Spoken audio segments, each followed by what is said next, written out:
안녕하세요. 오늘 예배 자리에 오신 여러분들을 진심으로 환영하고 축복합니다. 네, 내일부터 명절이잖아요. 네, 그래서 가족들 만나고 또 가족들과 시간을 보낼 텐데 그 안에서도 우리가 하나님의 사랑을 더욱 누리는 시간이 되었으면 좋겠네요. 우리 옆에 있는 지체들과 한번 고개로 손짓으로 한번 인사해 볼까요? 안녕하십니까? 명절 잘 보내세요. 네, 우리 오늘 같이 우리가 주일에 예배당에 와서 우리가 함께 예배 드릴 때에 우리 삶에서 언제나 늘 풍성하게 은혜를 부어주시는 하나님을 더욱 생각하는 시간이 되었으면 좋겠습니다. 우리 같이 은혜라는 찬양 같이 부르겠습니다.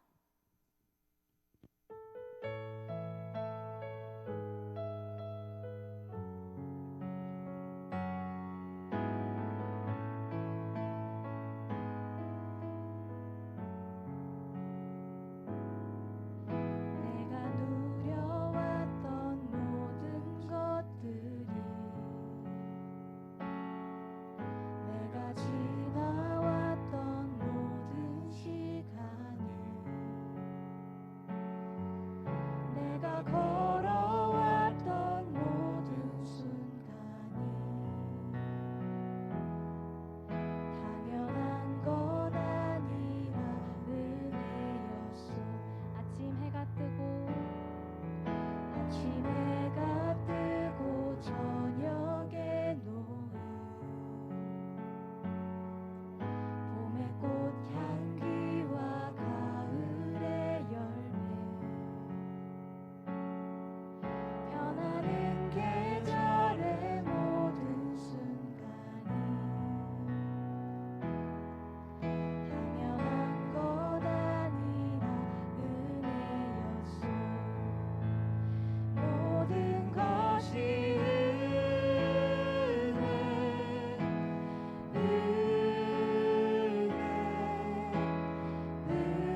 무기력함과 우리의 욕심과 또 우리의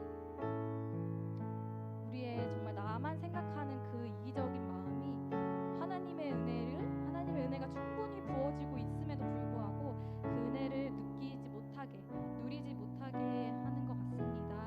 우리 이 시간에 하나님께서 나에게 내가 태어났을 때부터 지금 여기 앉아있는 이 순간까지 얼마나 넘치는 은혜를 주셨는지 이 시간 묵상하면서 그 은혜에 감사하고 그 은혜를 정말 사모하는 마음을 달라고 이 시간 우리 같이 묵상하며 기도하겠습니다. 기도합시다.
사랑하는 하나님 감사합니다. 우리를 이 자리에 불러주신 은혜에 감사를 드립니다.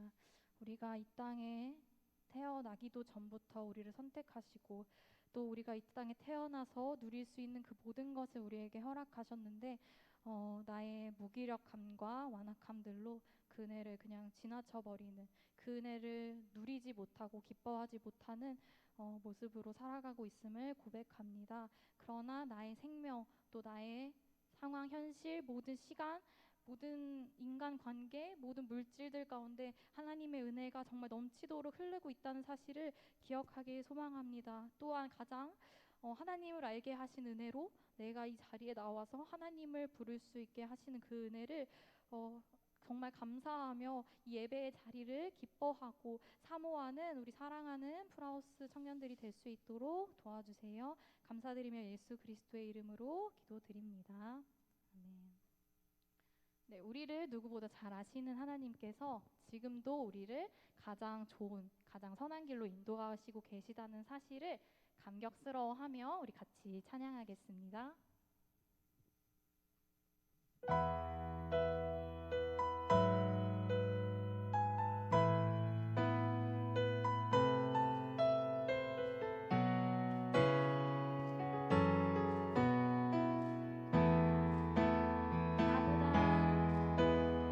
나보다 나를 잘 아시는 주님,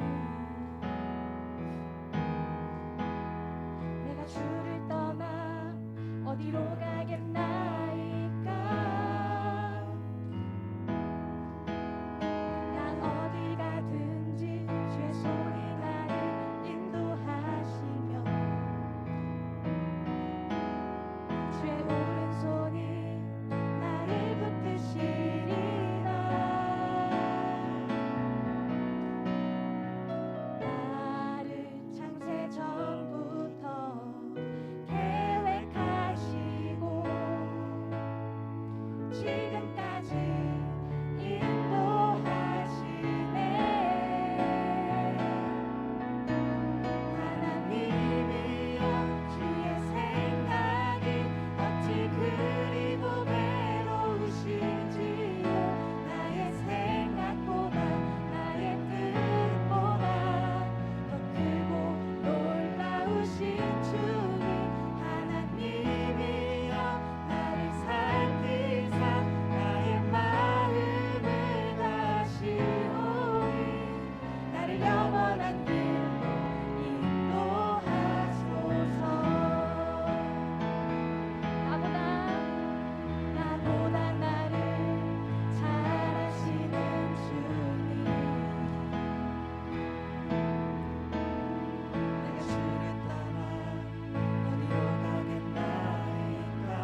그리고 외로우신지요 나의 생각보다 나의 뜻보다 더 크고 놀라우신 주님 하나님이여 나를 살피사 나의 마음을 다시오니 나를 영원한 길로 인도하소서 하나님이여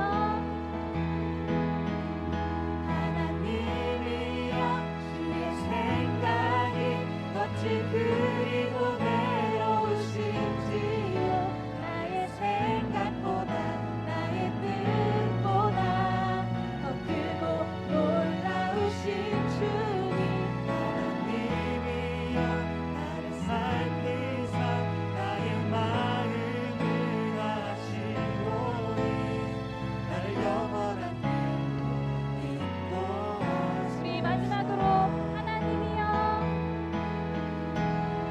하나님이여 주의 생각이 어찌 그리 외로우신지요 나의 생각보다 나의 뜻보다 더 크고 놀라우신 주님 하나님이여 나를 살피사 나의 마음을 다시오니 나를 영원한 길로 인도하소서 네, 우리를 영원한 길로 인도하시는 하나님께 우리의 시선을 드리는 우리 사랑하는 여러분들이 되시기를 소망합니다.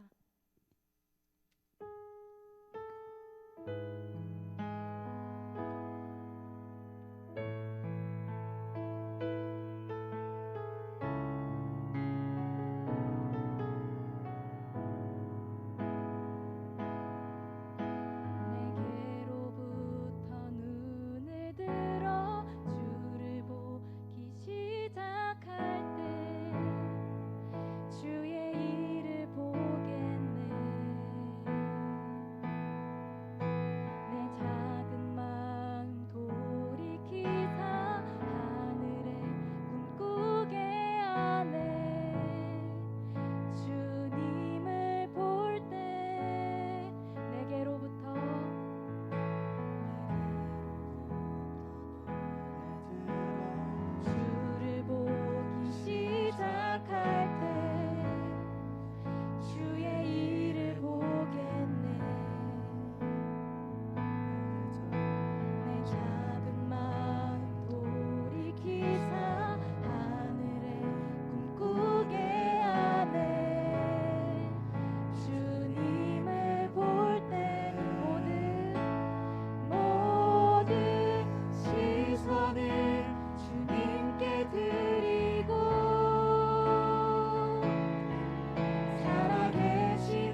시선을 주님께 드리고 살아계신 하나님을 느낄 때, 전능하신 하나님을 느낄 때 내 삶은 주의 역사가 되고 세상은 주의 나라가 된다고 이 가사에서 말하고 있는데요.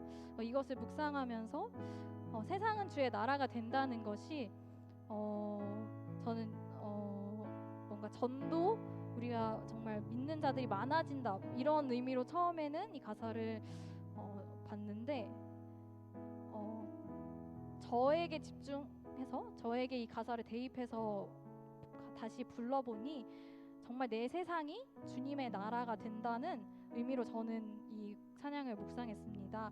지금은 내가 정말 내 하나님의 은혜에서 은혜를 바라보지 못하고 내 마음, 나의 어떠함, 나의 상황, 나의 지금 환경들에만 집중하고 있어서 주님의 은혜가 느껴지지 않아서 이 땅에서 하나님의 나라를 전혀 누리지 못한 채 그저 나만의 세상을 살고 있었지만 정말 전능하신 하나님을 느끼고 살아계신 하나님을 느낄 때 이 나의 세상이 정말 주님의 나라가 되는, 이곳에서도 하나님의 나라를 경험할 수 있는 그런 의미로 저는 이 가사가 와닿았습니다.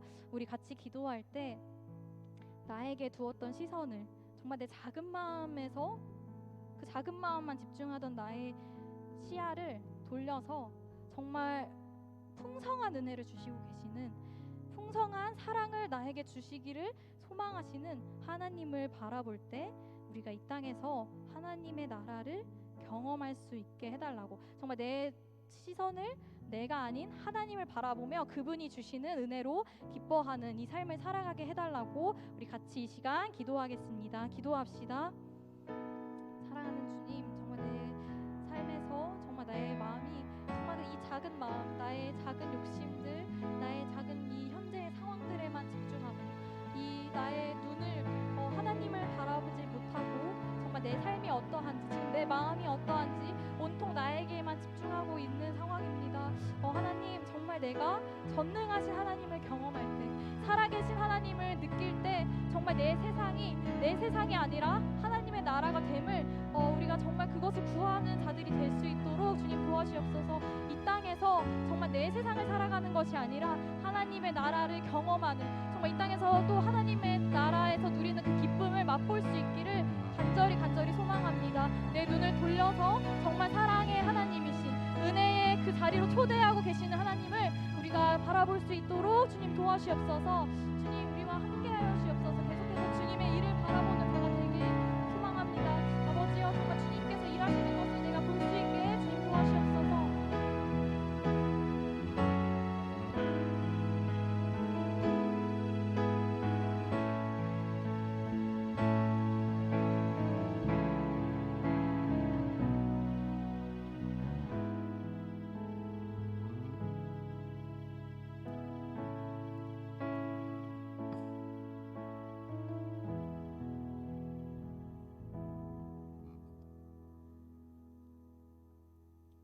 주님 감사합니다. 한 주 또 이렇게 지켜주시고 이렇게 주님의 자리에, 예배의 자리에 또 나오게 하심에 감사드립니다. 주님, 그러나 우리의 한 주간의 삶을 되돌이켜 보면 때론 넘어지고 실패하고 또 무너지는 순간들이 있었을 줄 압니다. 그 순간들 속에서 우리는 평범을 위장하고 살았지만 돌이켜보면 그 모든 순간들이 은혜가 아닌 순간이 없었음을 이 자리에서 고백할 수 있게 해주심에 감사드립니다. 오늘 말씀에서 주님, 고난은 귀먹은 양심을 깨우는 당신의 확성기라는 말씀을 주셨습니다. 당신의 은혜와 큰 사랑을 받은 저희지만 아직 저희의 삶 속에는 주님께서 허락하신 다양한 종류의 고난과 시험들이 존재하고 있습니다. 저희의 삶 속에서 공통적으로는 코로나19와 관련된 것도 있을 수 있고 또 개인적으로는 각 개인의 수많은 아픔과 시험이 있습니다. 주님, 그 모든 시험들 속에서 저희를 위로해 주시고 그 시험들이 있기에 그렇기에 더욱 저희가 그 시험들 속에서 주님을 의지하며 나아갈 수 있도록 저희에게 지혜를 더하여 주시옵소서. 그리고 주님, 그렇게 저희 한 사람 한 사람이 주님께 더욱 나아가는 그 과정을 위해서 이 예배도 이렇게 허락하신 줄로 압니다. 이 예배를 위해 수고하고 또 수고하실 김희찬 목사님과 또 모든 손길들 위해 축복을 더하여 주시고 마치는 순간까지 저희를 강건하게 붙잡아 주시옵소서.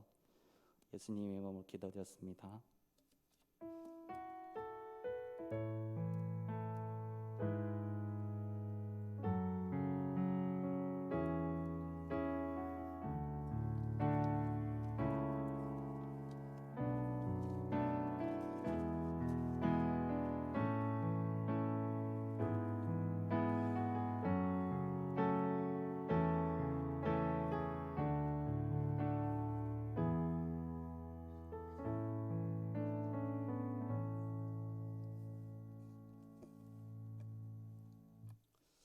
자, 안녕하세요.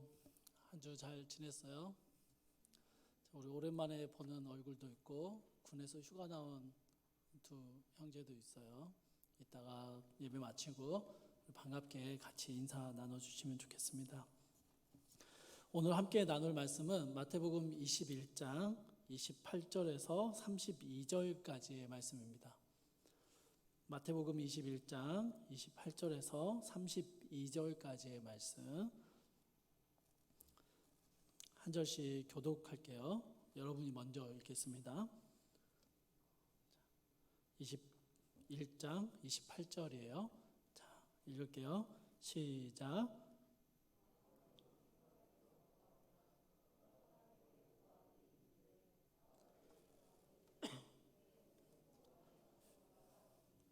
대답하여 이르되 아버지 가겠나이다 하더니 가지 아니하고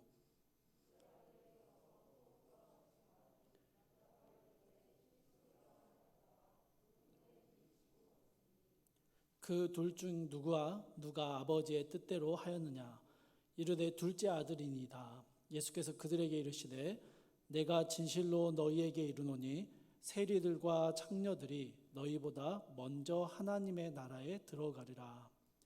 요한이 의의 도로 너희에게 왔거늘 너희는 그를 믿지 아니하였으되 세리와 창녀는 믿었으며 너희는 이것을 보고도 끝내 뉘우쳐 믿지 아니하였도다. 아멘.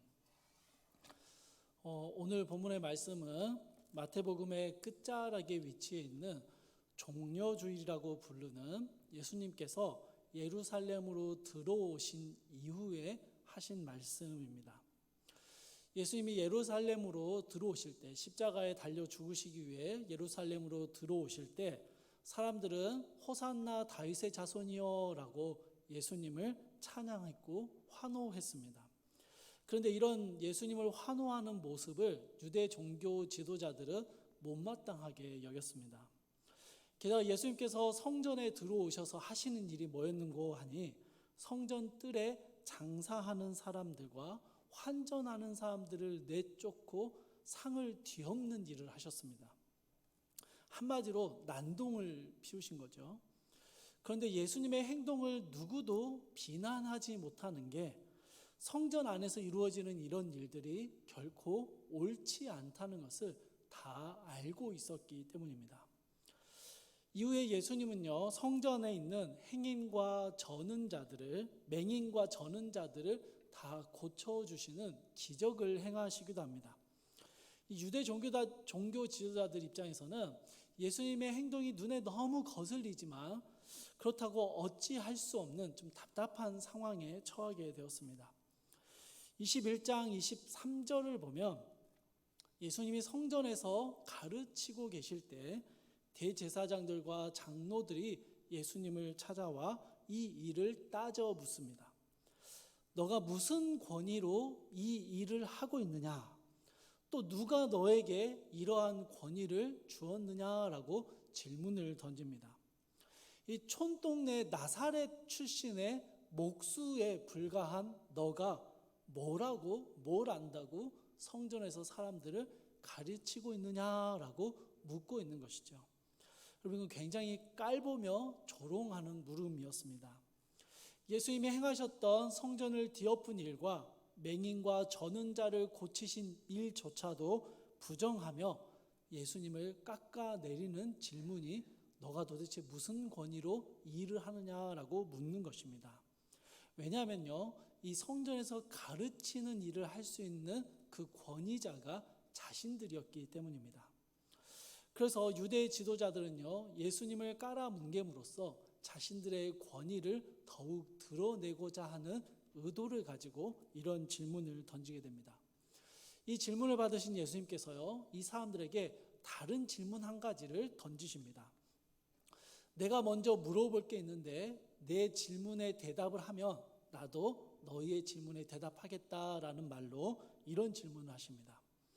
요한의 세례가 어디서부터 왔느냐? 하늘로부터냐?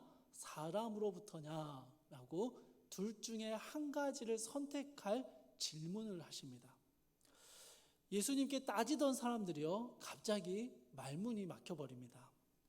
만약 세례 요한의 권위가 하늘로부터 온 것이다 라고 말하게 된다면 여러분, 그건요, 세례 요한이 예수님을 메시아라고 지칭했던 것을 믿지 않는 자신들의 모습을 변명할 수 없게 됩니다. 그렇다고 세례 요한의 권위가 하늘로부터 온 것이 아니다라고 말하게 되면 세례 요한을 선지자로 믿고 있었던 수많은 유다 백성들의 그 믿음을 부정하는 것이 돼서 그들로부터 비난과 불신을 얻게 되는 것입니다. 둘 중에 한 가지를 선택해야 되는데 그 무엇도 선택할 수 없는 딜레마에 빠지게 되는 것이죠. 그래서 서로 의논한 끝에 내놓은 답이 이겁니다. 우리가 알지 못하노라. 여러분, 둘 중 하나를 선택하면 되는 질문 앞에 잘 모르겠다라고 말하는 이런 모습을 우리는 사회에서 많이 경험합니다. 특별히 언제 봅니까? 청문회 같을 때 보죠. 기억이 안 납니다. 잘 모르겠습니다. 기억이 안 나고 잘 모르는 사실입니다. 라는 비겁하게 회피하는 대답입니다. 인정할 수도 없고 그렇다고 부정할 수도 없는 질문 앞에 그 어려운 상황을 모면할 수 있는 대답이 잘 알지 못한다라는 답변이라는 것이죠. 사랑하는 청년 여러분, 우리는요, 믿음의 길을 걸어가면서 이러한 예수님이 던지셨던 질문과 유사한 질문 앞에 서 있곤 합니다. 우리가 처음 믿음을 가지게 될 때요, 예수 그리스도가 하나님의 아들이시며 그분의 십자가가 우리의 모든 죄를 구원했다라는 사실이 진실이냐 혹은 거짓이냐라는 질문 앞에 서게 됩니다. 어쩌면 지금도 끊임없이 질문을 던지고 있는 청년들도 있을 것 같습니다. 그리고 우리는 여기 앞에 분명한 두 가지 중에 한 가지를 선택해야 합니다. 예수 그리스도를 믿든지 안 믿든지 둘 중에 하나인 것이죠. 그런데 여기에서 딜레마에 빠지게 됩니다. 어떤 딜레마에 빠지냐면요, 이 복음이 진실이다라고 그렇게 믿는다라고 대답하게 되면요, 왜 그리스도를 믿는데 그 말씀에 순종하지 않느냐라는 질문 앞에 또 할 말이 없습니다. 그 질책을 우리가 벗어날 길이 없습니다. 믿긴 믿는데 순종하지는 않는다. 여러분, 이건 진짜 믿음이라고 말할 수 없기 때문이죠. 그렇다고 아니다, 거짓이다라고 대답하는 것 역시 쉽지 않습니다. 나는 믿지 않습니다. 나는 그걸 거짓이라고 생각합니다 라고 말한다면 어떨까요? 예수 그리스도 이후로, 그 십자가의 사건 이후로 전 세계에 있어 왔던 예수 그리스도를 하나님으로 믿고 구원의 감격을 누리고 말씀에 순종하는 삶을 살아왔던 수많은 사람들을 다 바보라고 여기게 되는 것입니다. 거짓말쟁이로 치부하게 되는 게 되죠. 치부해 버리는 것이죠. 2000년간 이 땅에 존재했던 수많은 믿음의 사람들이 그 믿음의 증거들을 보여주었는데 그 모든 것들을 하나하나 부정해야만 합니다. 그래서 제가 생각하기에 예수 그리스도가 하나님의 아들이시고 그분의 십자가가 우리의 죄를 사하셨다라는 사실을 믿는다의 여부를 떠나서 이게 진실이냐 거짓이냐라는 질문 앞에 설 때 이걸 거짓이다라고 말하는 게 진실이라고 믿는 것보다 훨씬 더 어려운 일인 것 같습니다. 이건 그냥 거짓과 진실에 관한 문제라고 한다면 믿음에 관한 문제로 들어가게 될 때 우리는 종종 이 딜레마를 피하기 위해서 잘 모르겠습니다라는 대답을 하곤 합니다. 나에게 믿음이 있는지 없는지 잘 모르겠어요. 믿긴 믿는데 신앙생활을 하고는 있는데 그리스도가 하나님의 아들이시라는 것과 그가 우리를 구원하셨고 우리의 삶을 지금도 인도하고 계신다라는 것은 잘 모르겠습니다라고 대답하는 것이죠. 사랑하는 청년 여러분, 이건 우리의 대답이 될 수 없습니다. 결코 우리가 할 수 있는 대답이 아닙니다. 여러분, 우리 주님이 이 땅에 오셔서요, 그리스도가 누구이신지 어떤 일을 행하시는 분이신지를 알려주시고 나서 우리에게 아주 분명한 질문 한 가지를 던지시게 됩니다. 이 질문은 아주 단순합니다. 믿느냐, 믿지 않느냐, 이겁니다. 여러분, 중간지대는 결코 존재하지 않는 질문이에요. 믿든지 안 믿든지 둘 중에 하나만을 선택해야 합니다. 그런데 이 질문 앞에 잘 모르겠습니다 라고 말하는 건 믿을 때 생겨나는 우리의 의무들, 우리가 해야 할 책임들, 그것들을 회피하고 믿지 않는다라고 말함으로써 생겨날 수많은 오해들을 피하고 싶은 비겁한 대답에 불과하다라는 것이죠. 우리는 이 주님의 질문 앞에요, 분명한 대답을 해야 합니다. 믿든지 안 믿든지 둘 중에 하나뿐입니다. 이 종교 지도자들의 회피성 대답을 들으신 예수님께서는요, 자신의 권위가 어디서부터 왔는지 나도 말해줄 거야 라고 대화를 끊어버리십니다. 그러면서 이어서 오늘 본문의 비유를 말씀해 주십니다. 어떤 사람에게 두 아들이 있었습니다.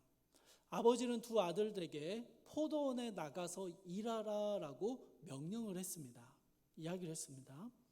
그러자 맏아들이요, 그러겠다라고 호기롭게 대답을 했지만 가지 않았습니다.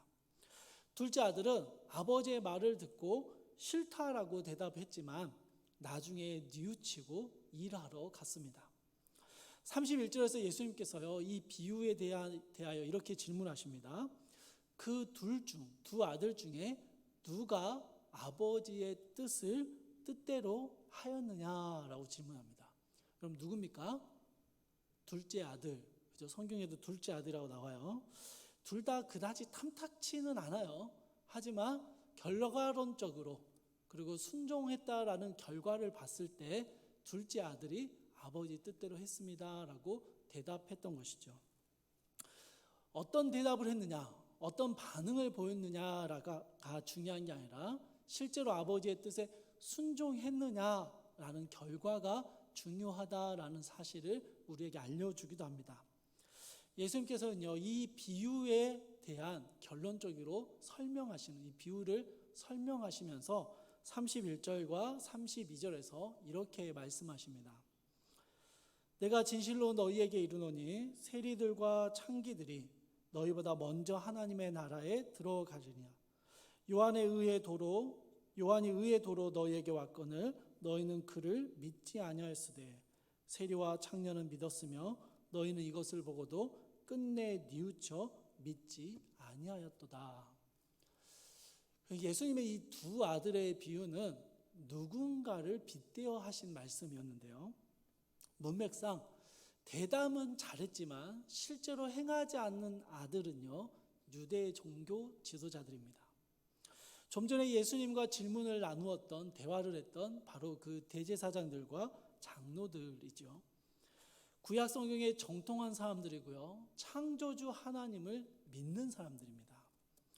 그들에게는 위선과 아집, 부패함들이 있기는 했지만 여러분, 또한 그들은 율법을 준수하기 위해서 참 열심히 살았던, 절제된 삶을 살았던 사람이었다라는 것 역시 부정할 수는 없습니다. 반면에 처음에 아버지의 말씀을 듣고 대놓고 거절했지만 후에 돌이킨 둘째 아들은 세리와 창녀들을 의미합니다. 이들은 하나님의 말씀에 어긋나 있었고 반대되는 수많은 죄를 지어왔던 죄인들입니다. 그러나 그들은 회개하고 돌이켜 하나님께로 나아온 사람들이기도 합니다.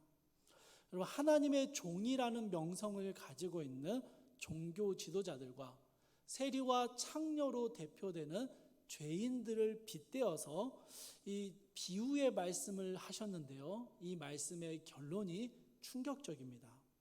하나님 나라에서는 세리와 창녀들 같은 그런 죄인들이 더 우선이 될 것이고 하나님의 뜻에 더 잘 순종한 사람들이다라고 설명하시고 결론을 내렸던 것이죠. 여러분, 오늘 우리는 이 본문 안에서요, 아버지의 명령을 들은 두 아들의 비유를 보는데요. 둘 다 언행 불일치의 모습을 보여주지요. 둘 다 말하는 대로 하지 않았습니다.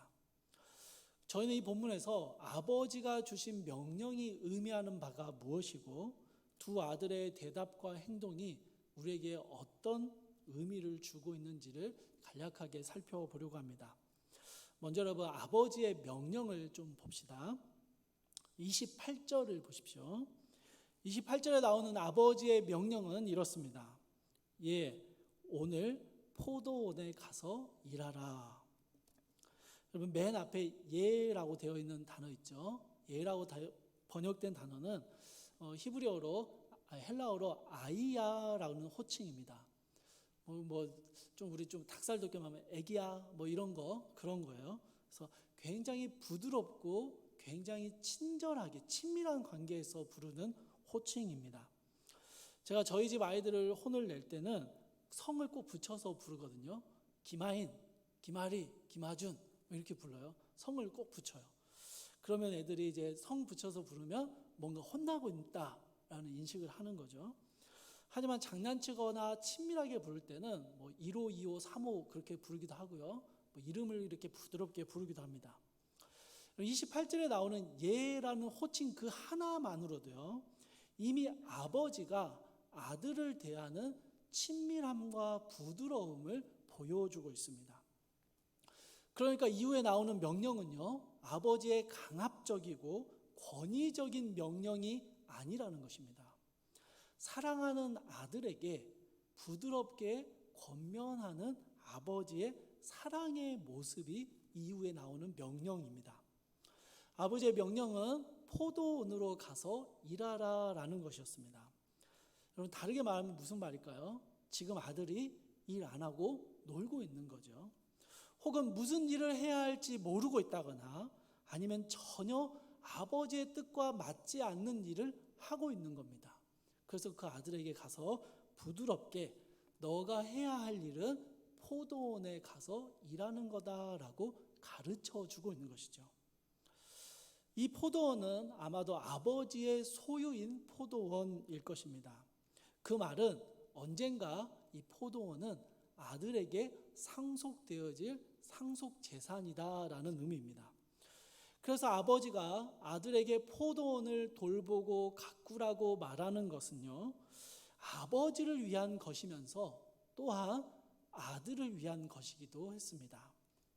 아들이 결국 받게 될 것이니까 아들이 돌보고 가꾸는 것이 지극히 당연한 명령이었다라는 것이죠.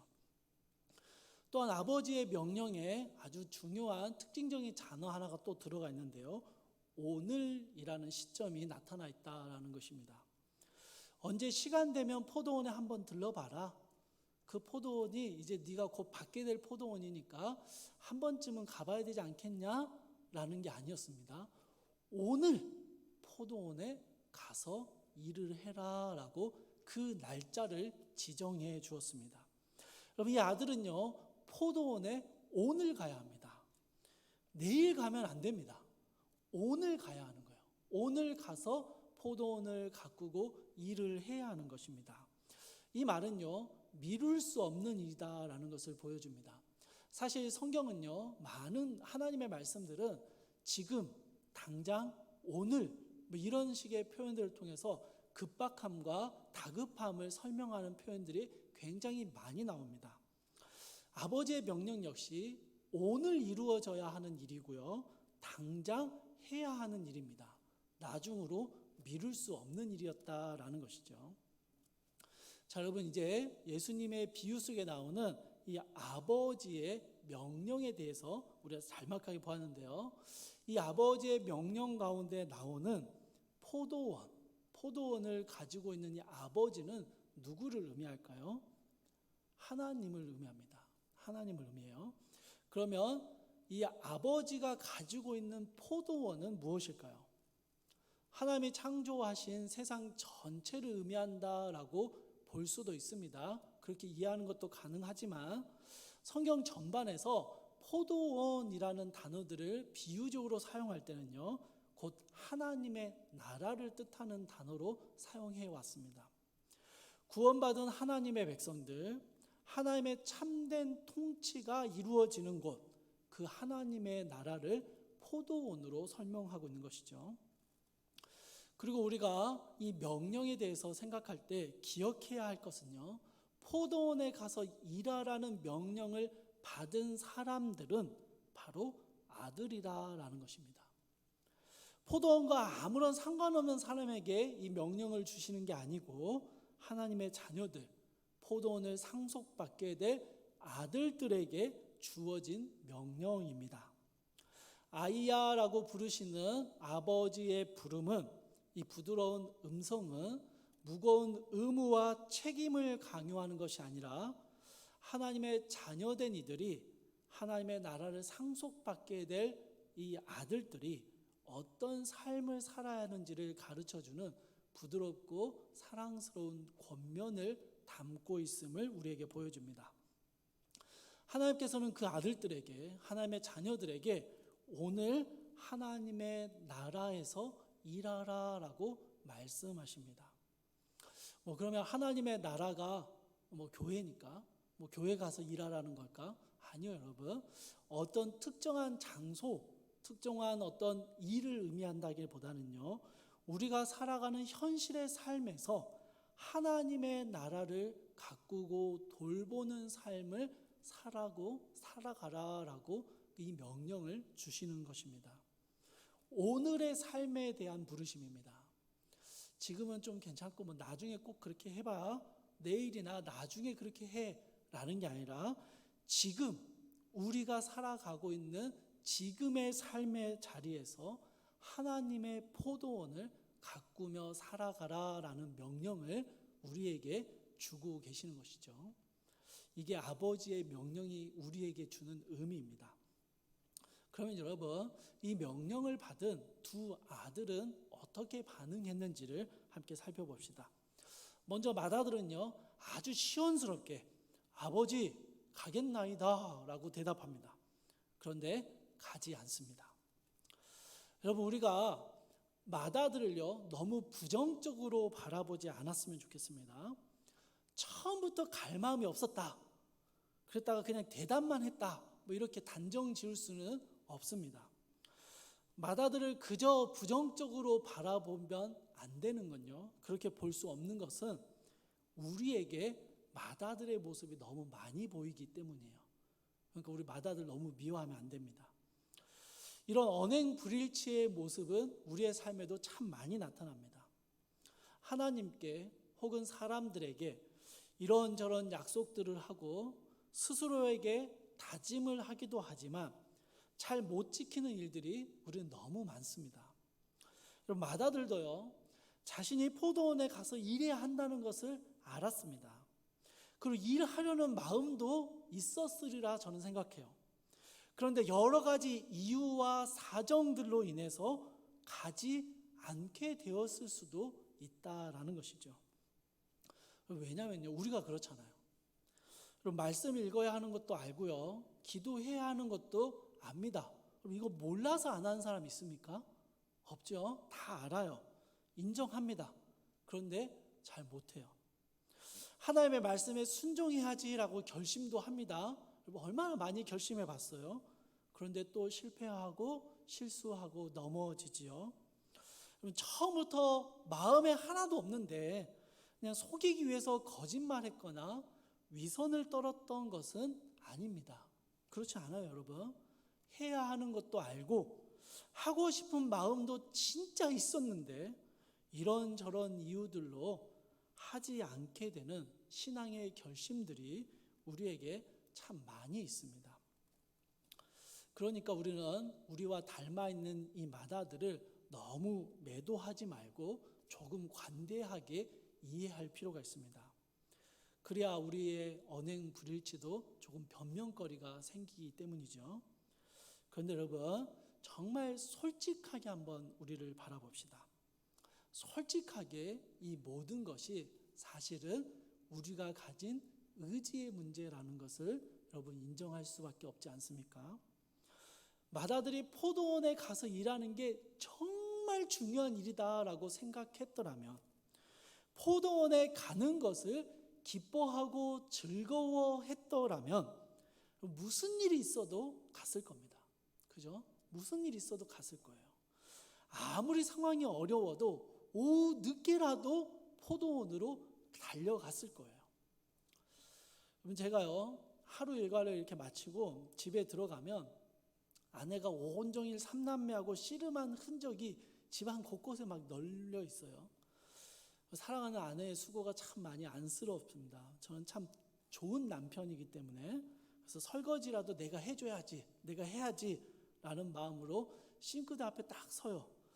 그러면 갑자기 너무 피곤해집니다. 너무 피곤해요. 아, 내가 이번 주에 잠을 진짜 못 잤는데 내일 새벽 예배 나가려면 빨리 자야 되는데 뭐 이러면서 싱크대로부터 조금씩 멀어지게 됩니다. 그러다가 씻을 준비를 하면서 잠깐 TV를 켜서 영화 채널을 돌리잖아요. 그럼 언제 그랬냐는 듯이 쌩쌩해집니다. 그럼 설거지 하기에는 너무 피곤한데 영화는 보기에는 쌩쌩해요. 영화는 볼 수 있어요. 이미 여러 번 본 영화인데도 아무리 피곤해도 영화는 봐지는 거죠. 아무리 배불러도 진짜 좋아하는 음식은 한 입이라도 맛보게 됩니다. 그렇죠, 여러분? 그런데 별로 안 좋아하는 건 배부르다고 안 먹어요. 그래서 저는 마다들이요 좀 이해가 됩니다. 여러분, 포도원에 일하러 가는 게 즐겁고 기쁘고 막 행복한 그런 일은 아닐 거잖아요. 일이니까. 뭐 해야 하는 건 알지만 하겠다는 마음도 분명히 있었겠지만 막상 하려고 하니 너무 힘든 거죠. 상황이 어렵고 몸도 힘들고 그래서 가지 않았던 겁니다. 사랑하는 청년 여러분, 정말 솔직하게 한번 우리를 돌아봅시다. 여러분, 너무 바빠서 말씀을 못 읽습니까? 너무 분주해서 기도할 시간이 전혀 없습니까? 상처받지 말고 들으십시오. 그렇게 바쁘고 분주한데도 소확행 이러면서 분위기 좋은 카페에서 차 한 잔의 여유를 즐기고 없는 시간 쪼개서 여행도 가고 나들이도 가고 여러분 그러고 있지 않습니까?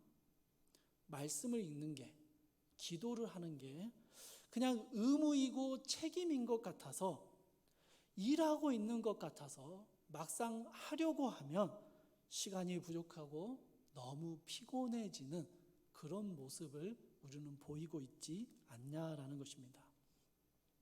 만약 우리에게 말씀 읽는 게 너무 즐겁고요, 너무 재미있고 기도하는 게 너무 신이 나고 하나님을 예배하는 게 너무 기쁘다면 우리는 아마 없는 시간을 만들어서라도 예배하고 말씀 읽고 기도할 겁니다. 아무리 피곤해도 성경책을 딱 펼치면 눈이 초롱초롱해질 거예요. 그렇지 않다는 건 뭡니까? 하나님의 말씀이, 하나님의 명령이 지켜야 할 무거운 의무와 책임으로 느껴지고 있고 일처럼 여겨지고 있다라는 것에 대한 증거인 것이죠. 신앙의 여러 활동들이 우리에게 어떤 기쁨과 즐거움이 되지 않고 의무와 책임으로 변해버렸다라는 것을 보여주고 있는 것입니다. 마다들은요, 아버지의 사랑스럽고 부드러운 음성을 들으면서 그것을 아버지의 강권하는 명령과 의무와 책임으로 받아들이고 있는 것입니다. 마다들은 자기에게 말씀하시는 분이 아버지라는 것을 분명하게 인식합니다. 그래서 아버지 가겠습니다 라고 이 호칭을 붙였습니다. 그런데 마다들은요, 아버지를 힘들고 어려운 일을 시키는 분이라 생각했습니다. 그분의 명령이 나를 위한 것이고 내가 기쁘고 행복할 수 있는 것을 가르쳐 주는 것이다 생각하지 못하는 것이죠.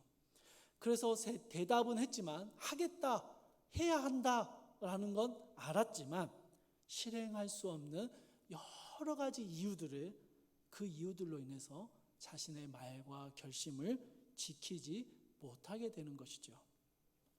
그럼 이제 둘째 아들을 살펴봅시다. 둘째 아들은요, 아버지의 면전에 대놓고 실소이다 라고 대답합니다. 제 경험상 이렇게 말할 때의 표정과 말투는 결코 공손할 수 없습니다. 싫은데요? 뭐 이런 정도죠. 아니 뭐 핸드폰 하면서 싫은데? 뭐 이런 정도예요. 아버지가 내 인생에 간섭하는 것도 싫고요. 아버지의 명령을 따라 포도원에 가서 일하는 것도 싫습니다. 오늘 이미 내가 계획한 일이 있는데 갑자기 이렇게 말씀하시는 게 싫기도 하고요. 요즘은 날이 너무 더워서 싫고 포도원에서 일하는 일꾼 중에 한 명이 마음에 안 들어서 싫습니다. 뭐 싫은 이유가 수십 가지예요. 그걸 다 담아서 그냥 싫은데요? 라고 대답하는 것이죠. 그럼 둘째 아들은요, 형처럼 아버지라는 호칭도 붙이지 않습니다. 그냥 싫어요 라고 말합니다. 아버지의 말을 그냥 귀뚱으로 흘려듣는 그런 둘째 아들의 모습입니다. 그런데 여러분, 맏아들과 반대로 둘째 아들은 결국 아버지의 뜻을 따랐기 때문에 그래도 이 둘째 아들은 긍정적이다라고 평가하고 그렇게 바라보는 경향이 있는데요. 여러분, 아닙니다. 둘째 아들은요, 아버지의 면전에 대고 싫다라고 반대하고 거절했던 사람입니다. 이 맏아들과 같이 앞에서 예스하고 뒤에서는 절대 안 하는 사람보다는 처음부터 안 한다라고 말하는 사람이 더 낫다라고 생각될 때가 있습니다. 처음부터 안 한다 그러면 좀 붙잡아 놓고 막 설득하고 가르치고 그래서 결국 예스라는 대답을 얻어낼 수 있겠는데 막 무슨 말만 하면 알겠어 할게 네 하고 절대 안 하는 사람은 어떻게 말을 걸 수가 없어요. 설득할 수가 없는 거죠.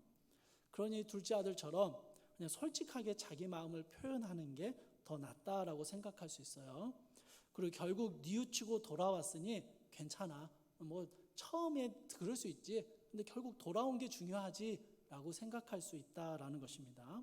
그런데 여러분, 둘째 아들을 너무 긍정적으로 보면 안 됩니다. 왜냐하면요, 둘째 아들은 아주 분명하게 처음부터 아버지의 명령을 거절했습니다. 불순종한 죄인들을 의미하기 때문입니다.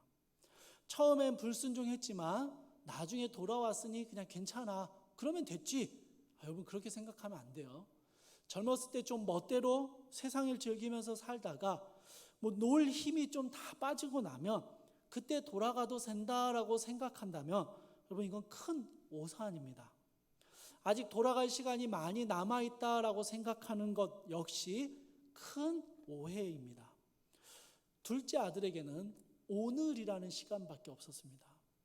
둘째 아들이 아침에 바로 뉘우쳤는지 아니면 신나게 놀다가 오후에서야 뉘우치고 포도원으로 갔는지 우리는 알 수 없습니다.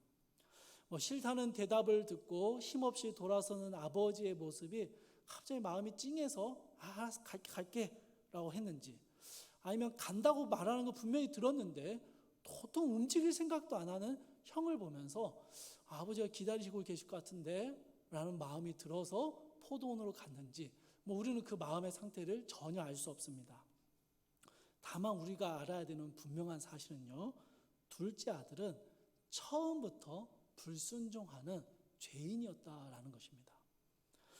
오늘이라는 아버지가 정하신 시간 안에 뉘우쳐 돌아오긴 했지만 그는 불순종하는 사람이었습니다. 하지만 그가 어차피 시간이 많이 남아있으니 좀 더 놀다가 오늘 중으로만 돌아가면 되겠지? 이런 생각을 했더라면 그는 절대로 돌아오지 않았을 사람입니다. 그는 그냥 놀았어요. 아버지의 말씀을 듣기도 싫었고요. 순종하기도 싫었고 그냥 자기가 원하는 대로 살았습니다. 그런데 그런 둘째의 마음에 문득 뉘우침이 생겨나게 됩니다. 뉘우치다라는 이 단어는요, 마음의 변화나 회개를 의미하는 단어입니다. 여러분, 이 둘째는요, 아버지의 말에 순종할 아무런 생각이 없어요. 아무런 계획도 없었고요, 순종할 의지도 없는 사람이었어요. 그냥 아버지께 그냥 싫어, 면전에 대고 싫은데요? 라고 말하는 그냥 불순종하는 사람이에요. 그가 스스로 내가 이러면 안 되지, 내가 이렇게 살면 안 되는데 라고 뉘우칠 어떤 조건도 없는 사람이다라는 것입니다. 그런데 그의 마음 가운데 뉘우침이 생겨납니다. 마음의 변화와 회개가 일어납니다. 그리고 성경은요, 일관되게 이러한 마음의 변화와 회개를요, 하나님이 주시는 새롭게 하심을 통해서 이루어진다라고 설명하고 있습니다. 자, 무슨 말이냐면요, 예수 그리스도의 십자가를 통해서 하나님의 자녀가 된 사람들은 하나님께서 그들 가운데 새 마음을 주셔서 새 사람이 되게 하셔서 마음의 변화를 일으켜 주신다라는 것입니다. 여러분, 둘째도 아버지의 아들이었습니다. 하나님의 자녀였어요. 아버지의 말에 여전히 불순종하면서 싫다라고 말하고는 있지만 그도 아버지가 오셔서 아이야라고 부르시는 아버지의 아들이었습니다. 저 같으면 면전에서 싫다고 말하는 이 아들을 쥐어 패서라도 가라고 막 하겠는데, 하나님은, 이 아버지는 별 반응을 보이지 않습니다. 그래서 불순종하던 이 둘째 아들의 마음이 뉘우치게 된 계기가 무엇인지 오늘 본문은 확실하게 말해주진 않습니다. 그러나 여러분, 오늘 본문에 나오는 아들과 아버지의 관계성, 그리고 아들을 부르시는 아버지의 그 부드러운 음성, 그리고 오늘 포도원에 가서 일하라 라고 말하는 이 아버지의 말씀들, 이 모든 것들을 종합할 때 세리와 창녀들을 부르셨던 예수님의 부르심을 생각할 때, 여러분, 이 둘째 아들의 마음 가운데 싫다라고 불순종하겠다라고 말하는 이 둘째 아들의 마음 가운데 하나님의 모든 말씀들이, 하나님의 모든 부르심들이 이 마음을 변화시켜 가고 있음을 우리는 알 수 있습니다. 주 안에서 사랑하는 청년 여러분, 제가 우리 청년들에게 매일 말씀 읽고 묵상하자, 기도해야 된다라고 말하면 대부분 고개를 끄덕이거나 알겠다라고 대답합니다. 아니면 조금 힘없이 그렇죠, 알죠 목사님, 뭐 이렇게 대답을 해요. 사랑하는 여러분, 대답은 그렇게 하지만 안 하고 있다는 거 압니다. 알아요. 그렇지만 제가 여러분을 너무 위선적이다, 말뿐인 사람이다, 뭐 그렇게 여기지 않습니다. 왜냐하면 저도 여러분과 별반 다름없는 이 맏아들의 모습들이 정말 많이 있거든요. 오랫동안 예배로부터 멀어진 청년들에게 예배 드려야지, 예배 나와야지 라고 말하면 저한테 대놓고 싫어요, 안 갈 거니까 앞으로 연락하지 마세요, 뭐 이렇게 말하는 청년들은 정말 거의 없습니다. 거의 없어요. 가야죠 목사님, 가려고 하는데 자꾸 일이 생기네요, 뭐 이렇게 대답을 합니다. 사랑하는 여러분, 맏아들과 같은 언행 불일치가요, 우리의 신앙을 얼마나 무미건조하고 무감각하게 만드는지 여러분 긴장해야 합니다. 차라리 왜 내가 예배를 드려야 되는지 모르겠다, 예배를 드려도 아무 감흥이 없다, 말씀 읽기도 싫고 기도하는 것도 귀찮다, 하나님 나라가 뭔지 궁금하지도 않고 구원의 은혜에 관심이 없다, 그래서 굳이 시간을 빼서 참석하고 다른 일을 제쳐두고 우선해야 할 필요성을 못 느끼겠다, 이렇게 둘째 아들처럼 그냥 자신의 상태를 솔직하게 드러내놓고 말하는 게 더 나을 수 있습니다.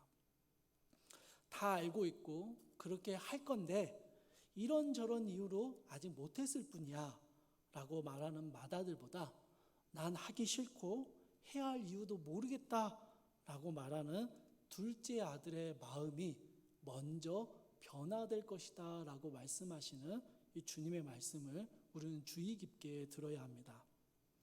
이 비유의 대상이 되는 유대 종교 지도자들과 노골적인 죄인들 사이에요, 동일하게 하나님의 말씀이 선언되고 동일하게 그리스도의 복음이 선포될 때 그들의 반응이 달라지고 뉘우쳐지지 않았던 이유가, 그 반응이 갈리는 이유가 딱 한 가지가 있습니다. 유대 종교 지도자들은요, 자신들이 이미 다 알고 있다라고 생각합니다. 상황상 여러 이유 때문에 못하고 있을 뿐이지 자기들은 다 알고 있고 그렇게 할 마음도 있는데 그래서 문제가 없다라고 여기는 것이죠. 자기들은요, 당연하다. 그렇게 해야지. 그렇게 해야 되는 거 알고 있고 그렇게 할 거야.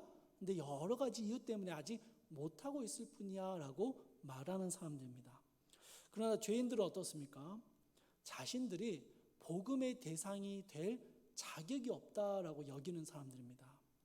여전히 죄를 즐거워하고 있고 하나님을 멀리하고 싶어하는 자신들의 마음을 솔직하게 인정할 수밖에 없는 사람들입니다. 그런 그들에게 아이야라고 부르시는 아버지의 음성이 귓가를 맴돌게 되죠. 오늘 해야 한다라는 그 다급한 아버지의 명령이 마음을 계속 불편하게 만드는 것입니다. 나는 포도원에 갈 마음이 전혀 없음을 인정하게 될 때 도리어 그 마음을 만지시는 하나님의 일하심을 경험하게 된다라는 것이죠. 사랑하는 청년 여러분, 제가 종종 기독교 복음의 시작점이 어디인가에 대해서 말씀을 드린 적이 있습니다. 여러분 기억나십니까? 기독교 복음의 시작점이 어디입니까? 우리가 죄인이라는 것을 인정하는 지점입니다. 그렇죠? 거기가 시작점이에요. 우리가 죄인이라는 것을 인정하지 않는다면 복음의 시작점 앞에 우리가 설 수 없습니다. 나는 괜찮아. 예배도 잘 안 드리고 있고 말씀과 기도로도 멀어져 있지만 그게 중요하다는 걸 알고 있고 하려는 마음도 있고 지금은 상황상 좀 안 되지만 꼭 그렇게 할 거야. 그러니까 나는 괜찮아. 이런저런 사정과 이유 때문에 지금은 잘 못하고 있지만 나는 해야 하는 거 아는 사람이야. 그러니 나는 괜찮아 라고 말한다면 여러분 결코 괜찮지 않습니다. 유대 종교 지도자들과 마다들의 모습과 같다라는 것이죠. 뭘 뉘우쳐야 할지, 뭘 변해야 할지, 뭘 바꿔야 할지도 모르는 사람들입니다. 그러나 자신이 하나님께 불순종하고 있고 예배가 지루하고 말씀과 기도가 싫어지고 귀찮다라는 것을 인정하는 사람은요, 그 인정하는 데서 하나님의 말씀이 들어오기 시작합니다. 나는 하나님께 불순종하는 사람이고 나는 도무지 하나님을 따르지 않고 믿음이 있는 사람 같지 않은데 이런 나에게 하나님이 일하실 것인지를 바라보게 됩니다. 이런 나를 아이야라고 부르시는 주님의 음성이 더 크게 다가오기 시작합니다. 그리고 하나님의 도우심을 구하게 되는 것이죠. 아버지의 부르심을 거절하는 자신의 모습을 인정하게 될 때 도리어 그 하나님의 부르심에 반응하게 만드시는 하나님의 은혜가 시작되는 것이죠. 주 안에서 사랑하는 청년 여러분, 상황과 여러 이유들 때문에 우리의 불순종을 그냥 변명하면 안 됩니다. 우리의 어떤 상황 속에서도 하나님을 예배하는 것으로 부르신 그 기쁨의 감격 가운데로 부르신 하나님의 음성에 우리가 싫다라고 말하고 있음을 인정해야 합니다. 그리고 그런 우리의 마음을 하나님께서 변화시켜 주시기를 구해야 하는 것이죠. 사랑하는 플러스 청년 여러분, 괜찮지 않습니다. 괜찮지 않아요. 해야 되는 거 알고 있고 그리고 언젠가 할 건데 지금 좀 여러 이유 때문에 못하고 있다. 그래서 그러고 있어요. 괜찮아요? 아니요, 여러분. 괜찮지 않습니다. 여러분, 전혀 하나님과 멀어진 채 살고 있는 거고요. 불순종하고 있는 겁니다. 여러분, 상태의 심각성을 깨달아야 합니다. 그리고 하나님께 구해야 합니다. 우리의 이 완악한 마음을 만져주시기를, 그래서 하나님을 예배하는 기쁨과 말씀의 그 달콤함과 기도의 평안함을 다시 회복시켜 주셔서 예배와 말씀과 기도가 해야 할 의무와 책임이 아니라 하나님의 자녀된 기쁨의 기림을, 기쁨과 평안함을 누리는 기림을 알게 하셔서 다시 그 하나님께로 돌이킬 수 있도록 우리를 회복시켜 주시기를 기도해야 하는 것이죠. 사랑하는 청년 여러분, 두 아들 중에 여러분 어디에 있습니까? 잘 모르겠습니다 라고 말하면 안 돼요. 둘 중에 하나입니다. 맏아들처럼 다 알고 있고 그렇게 할 거고 근데 아직 못하고 있는 것 뿐이니까 괜찮다라고 말하는 그런 모습이 아니라 우리가 불순종하고 있는 모습을 솔직하게 인정하며 주님께서 우리의 완악함을 만져주시기를 겸손하게 구하는 둘째 아들과 같이 다시 주님 앞에 돌이키는 귀한 은혜와 축복이 우리 사랑하는 청년들 가운데 있기를 주님의 이름으로 소망합니다. 우리 함께 찬양할 텐데요. 모든 상황 속에서 함께 찬양하고 잠깐 같이 기도하겠습니다.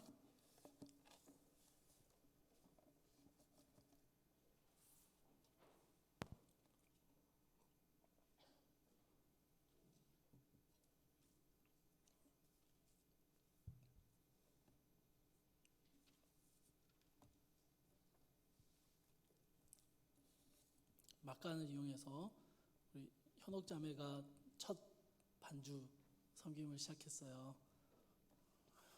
많이 격려해 주시고 많이 기도해 주세요. 자, 모든 상황 속에서 함께 찬양하겠습니다.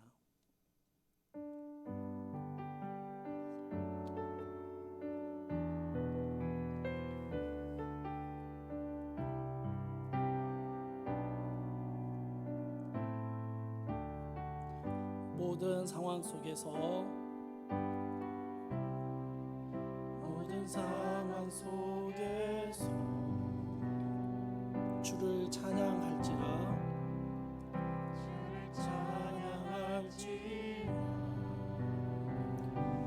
주는 너의 큰 상급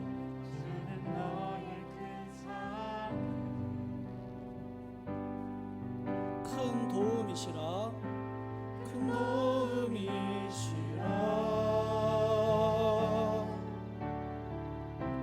주의 얼굴 구할 때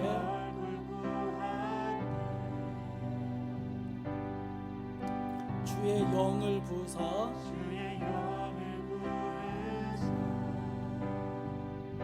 크신 사랑 안에서 크신 사랑 안에서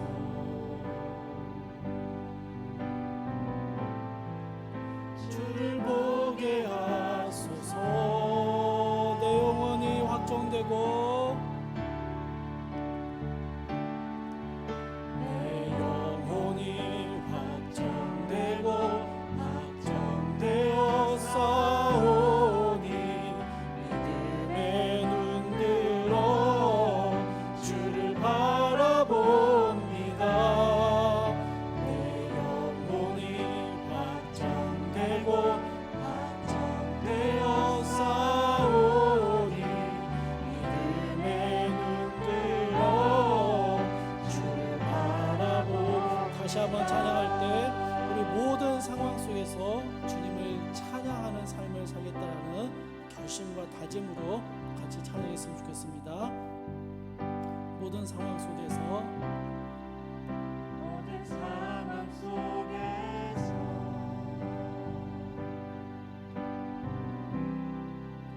주를 찬양할지라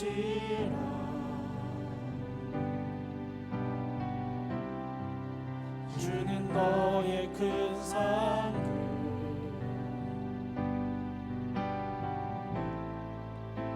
큰 도움이시라 주의 얼굴 구할 때 주의 얼굴 구할 때 주의 영을 부사 주의 영을 부으사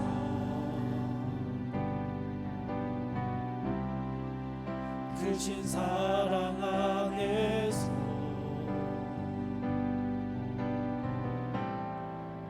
주를 보게 하소서. 내 영혼이 확정되고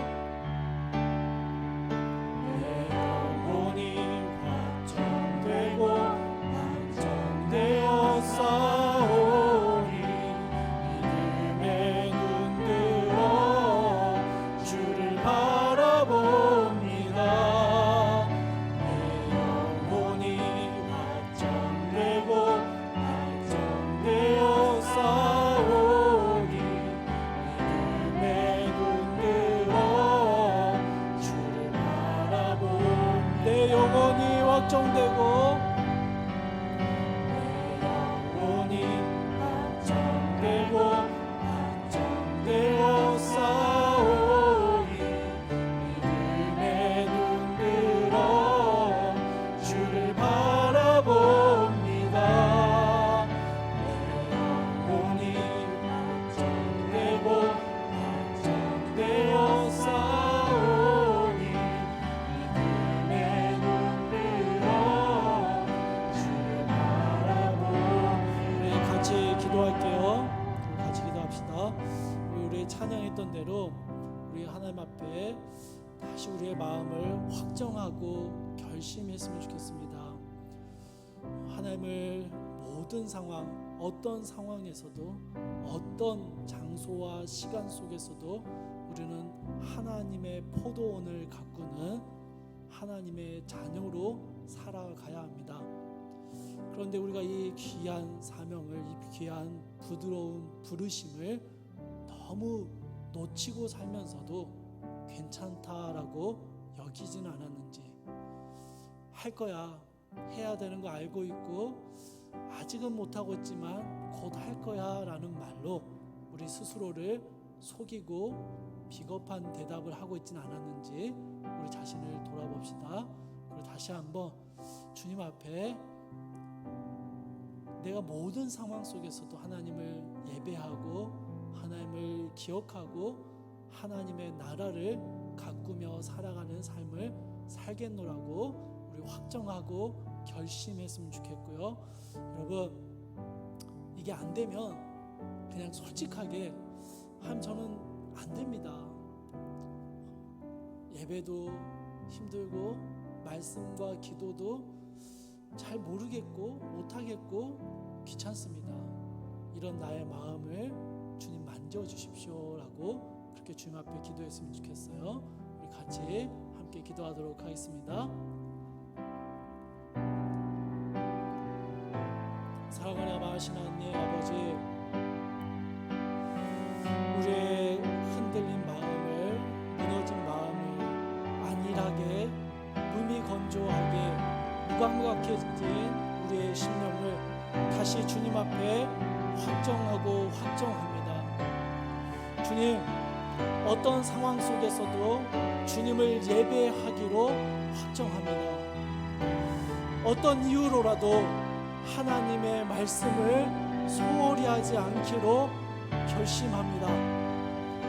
하나님, 우리의 삶의 모든 순간들 속에 하나님의 나라를 인식하며 살아갈 기로 확정합니다. 주님, 우리로 하여금 주님이 주신 믿음으로 주의 말씀에 순종하며 그 말씀대로 이 땅의 삶을 살아낼 수 있도록 주를 도와주시옵소서.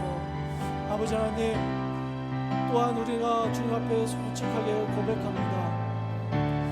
하나님, 우리 안에 말씀과 기도가 너무 귀찮아졌고 예배가 아무런 감흥이 없어졌고 하나님을 따르는 것이, 하나님 나라를 꿈꾸는 것이 너무 식상해져 버린 불순종과 죄악의 마음이 완악해진 우리의 마음이 주님 앞에 있음을 솔직하게 고백합니다.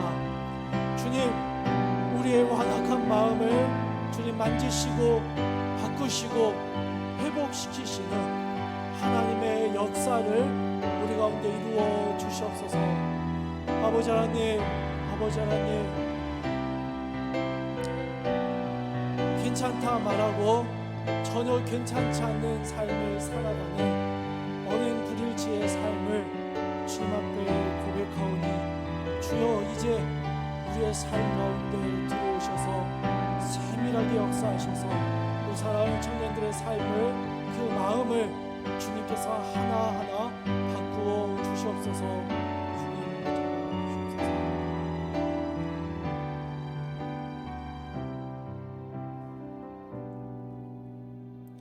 한 가지 더 기도합시다. 한 가지 더 기도할 때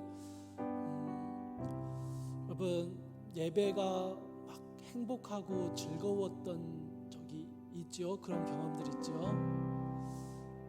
여러분 그게 맞는 거예요. 그게 우리에게 예배를 주신 하나님의 목적이 맞습니다. 그때 한 번 그런 거, 그때 잠깐 뭐 특별했던 거 아니고요. 그게 원래 일상이어야 돼요. 지금 우리가 특이한 거예요. 지금 예배가 즐겁고 행복하지 않다면 그게 좀 이상한 겁니다. 그럼 말씀을 읽을 때 많은 성경 기자들은요, 말씀이 달다, 말씀이 송이꿀보다 달다라는 표현들을 썼어요. 그럼 그게 맞아요. 그게 맞습니다.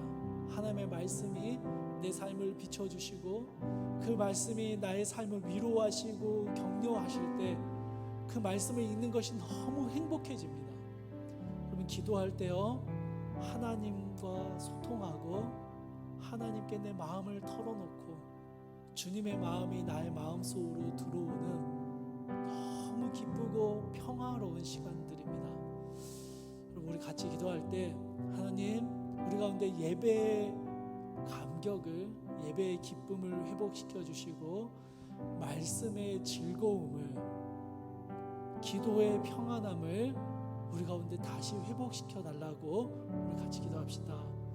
그래서 말씀을 듣는 게 너무 기다려지고 말씀을 보는 게 너무 기쁘고 기도하는 게 의무와 책임이 아니라 하나님이 주시는 평안함을 누리는 쉼의 시간이 되는 그런 우리의 모습이 될 수 있도록 예배와 말씀과 기도의 즐거움을, 하나님과 함께하는 기쁨을 우리 가운데 회복시켜 달라고 우리 그렇게 주님 앞에 함께 기도하며 나아가겠습니다. 기도합시다.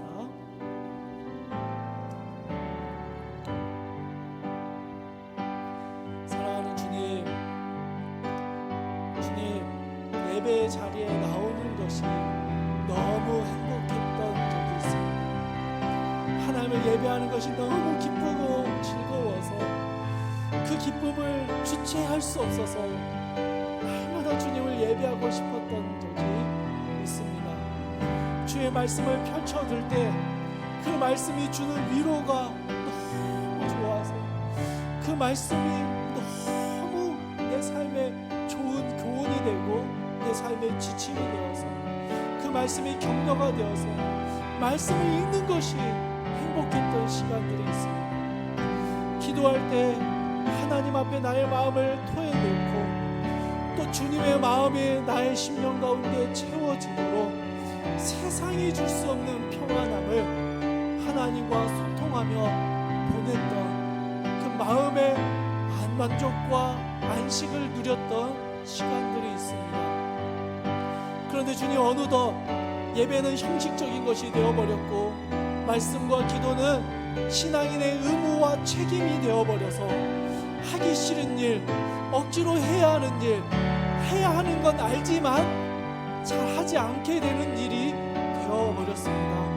사랑하는 주님, 우리 사랑하는 청년들에게 예배의 감격을, 예배의 그 기쁨과 행복을 허락하여 주시고 말씀을 읽는 즐거움을, 기도할 때 주시는 그 평안함과 쉼을 누리게 하여 주셔서 하나님, 우리가 주님을 더 가까이, 주님을 더 가까이 친밀하게 다가가는, 주님을 구하는 귀한 청년들의 삶이 될 수 있도록 주님 도와주시옵소서. 하나님, 우리의 신앙이 우리의 어떤 의무와 책임과 일이 되지 않게 하시고 하나님이 주시는 기쁨과 즐거움을 누리는 그 만족함이 되게 하여 주시옵소서. 그렇게 우리 사랑하는 청년들 가운데 하나님 하나님이 주시는 기쁨과 행복들이 회복되어지고 경험되어지고 하나님과 더 친밀하게 살아가는 우리 모든 귀한 청년들 될 수 있도록 주여 붙잡아 주시옵소서.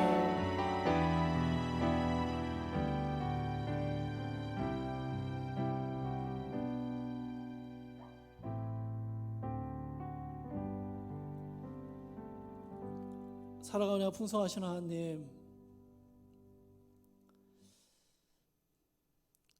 하나님, 우리가 하나님의 자녀 되게 하신 그 크신 은혜가 우리에게 있음을 압니다. 하나님을 예배해야 되는 것도 알고 주의 말씀을 가까이 하며 또 무릎 꿇고 기도해야 하는 것도 압니다. 그런데 주님, 어느덧 하나님을 만나는 예배의 시간이 의무가 되어버렸고 말씀과 기도는 해야 할 숙제와 책임이 되어버려서 하나님을 가까이 하는 것이 일처럼 여겨져서 해야 되는 걸 알지만 하지 않게 되는 마다들과 같은 모습이 우리 가운데 나타나고 있음을, 너무 많이 드러나고 있음을 고백합니다. 주님, 이런 우리가 결코 괜찮지 않음을 고백합니다. 사랑하는 주님, 우리 안에 다시 예배를 기쁨으로 드릴 힘이 없습니다. 말씀을 읽으며 그 말씀 안에서 하나님의 뜻을 발견할 지혜도 없고요. 기도 시간에 주님 앞에 온전히 나아가 기도하기에는 우리가 지은 수많은 죄들이 우리의 마음을 어렵게 합니다. 사랑하는 주님, 주께서 우리 가운데 찾아와 주셔서 우리의 마음을 다시 만져주시고 어떤 상황 속에서도 하나님을 예배하리라 결심하고 확정하는 우리의 마음을 주님 붙잡아 주시고 예배의 감격과 기쁨을 다시 우리 가운데 허락하여 주시고 말씀의 그 기쁨이, 말씀을 읽고 그 말씀이 나의 삶을 이끌어가는 그 감격이 다시 경험되어지게 하시고 기도의 시간에 하나님과 함께함으로 세상이 줄 수 없는 평안함과 쉼을 누리는 귀한 안식이 우리 가운데 회복되어지게 하여 주시옵소서. 사랑하는 주님, 우리 사랑하는 프라우스 청년들 참 어려운 시간들을 지나가고 있습니다. 아니 주님, 앞으로도 더 많은 어려운 시간들을 지나가야 합니다. 그래서 주님이 젊은 날에 하나님의 말씀과 기도가 우리에게 얼마나 귀하고 기쁜 것인지를 경험하고 주님을 예배하는 감격이 우리 사랑하는 청년들이 많이 경험되어져서 우리가 살아가는 이 땅의 삶에서 하나님의 포도원을 가꾸고 하나님의 자녀로 살아가는 귀하고 복된 삶을 살아갈 수 있도록 우리 사랑하는 청년들 가운데 주님과의 친밀함을 회복하여 주시옵소서. 이제는 우리 주 예수 그리스도의 은혜와 하나님의 크신 사랑하심과 성령의 감화 교통하심이 어떤 상황 속에서도 하나님을 예배하며 말씀과 기도를 놓치지 않겠노라 확정하고 결심하는 사랑하는 청년들 가운데, 아니 우리에게는 하나님을 가까이 하고 싶은 마음이 전혀 없음을 고백하며 우리 이 완악한 마음을 만져주시기를 구하고 간구하는 사랑하는 주의 청년들 가운데 곳곳에 흩어져 이 어려운 시간들을 버텨내고 있는 사랑하는 모든 주의 청년들 가운데 이제로부터 영원토록 함께 계실지어다. 아멘.